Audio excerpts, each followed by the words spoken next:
प्यारे बच्चों, उत्तर प्रदेश में अध्ययनरत युवाओं के तकनीकी सशक्तिकरण हेतु टैबलेट एवं स्मार्टफोन वितरण योजना के अंतर्गत उत्तर प्रदेश सरकार द्वारा पोर्टल लॉन्च कर दिया गया है। साथ ही टैबलेट एवं स्मार्टफोन का इंतजार कर रहे छात्र छात्राओं का इंतजार जल्दी ही खत्म होने की उम्मीद है। तो बच्चों, इस पोर्टल को डिजी शक्ति यूपी के नाम से लॉन्च किया गया है और इसका जो लॉगिन आईडी और जो पासवर्ड है वो पूरे उत्तर प्रदेश के विभागों को, इसके अलावा जो जिलाधिकारी लेवल के जो अधिकारी हैं उनको, और जो भी स्कूल या कॉलेजेस हैं उन सभी को उपलब्ध करा दिया गया है।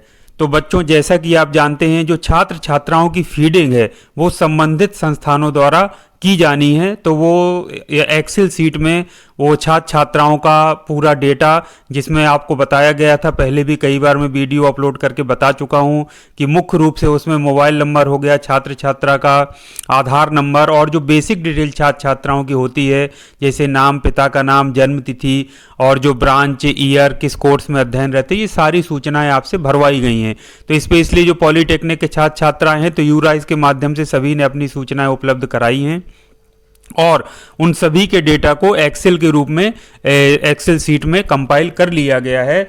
और ये बच्चों डिजी शक्ति का जो पोर्टल है, ऑफिशियल पोर्टल है जो लॉन्च कर दिया गया है, तो अब सारी सूचनाएं इस पोर्टल पर अपलोड की जाएंगी। जो सभी संबंधित संस्थाएं हैं, चाहे वो पॉलीटेक्निक संस्थाएं हों, चाहे वो आईटीआई हों, चाहे वो बीटेक के कॉलेजेस हों, चाहे वो इसके अलावा जो बीए, बीएससी या जो भी अन्य जो कोर्सेज चल रहे हैं, उन सभी संबंधित विश्वविद्यालयों या फिर संबंधित संस्थाओं द्वारा इन सूचनाओं को अपलोड किया जाएगा।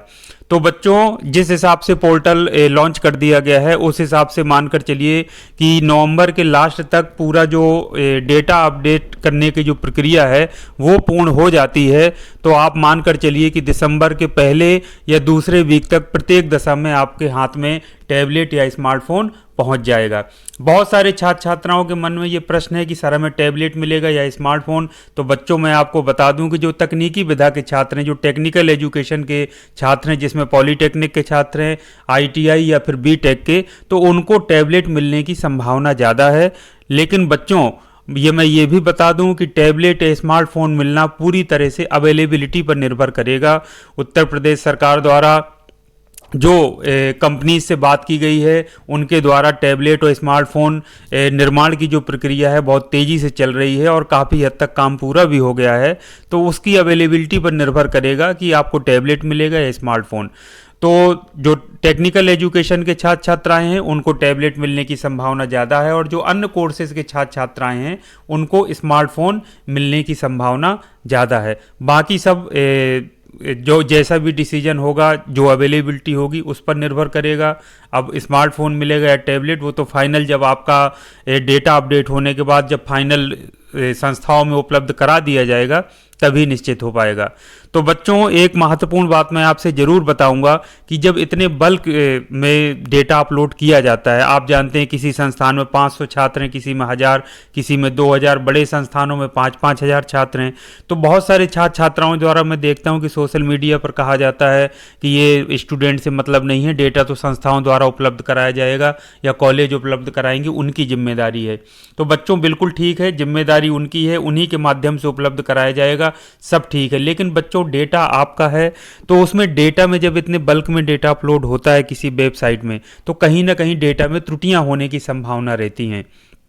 तो जब डेटा अपलोड होगा तो हो सकता है छात्र छात्राओं द्वारा गलत डेटा अपलोड कर दिया गया हो सकता है अपना आधार नंबर का एक आध डिजिट गलत कर दिया गया हो, मोबाइल नंबर का कोई डिजिट गलत कर दिया गया हो, गलती से हो गया हो या जानबूझकर कर दिया हो।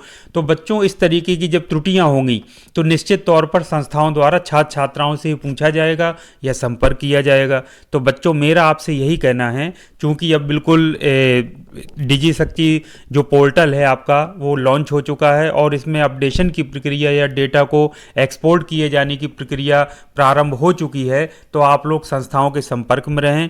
और यदि संस्थाओं द्वारा ऐसे छात्र छात्राओं से संपर्क किया जाता है जिनका डेटा कोई क्लैश करता है या डेटा में कोई मोबाइल नंबर या आधार में कोई प्रॉब्लम आती है, तो कम से कम छात्र छात्राओं से संपर्क करने पर छात्र छात्राएं उपलब्ध हो सकें, अपना सही डेटा बता सकें या सही जानकारी अपने से संबंधित दे सकें। तो आप लोग अपनी संस्थाओं के संपर्क में रहिए, जो भी ग्रुप्स हैं ऑनलाइन उनसे जुड़े रहिए, जो वहाँ के छात्र छात्राएं हैं वो अपने संपर्क में रहें। यदि बहुत सारे छात्र छात्राएं ऐसे हैं जो कॉलेज या संस्थाओं में नहीं आते हैं पढ़ने के लिए, घर बैठे रहते हैं, या जो सोशल जो मीडिया प्लेटफॉर्म्स हैं उनसे नहीं जुड़े होते हैं, तो उनको जानकारी नहीं मिल पाती है। तो आप किसी न किसी रूप में जुड़े रहें, स्वयं को अपडेट करते रहें, ताकि समय पर सारी सूचनाएं आपको मिलती रहें।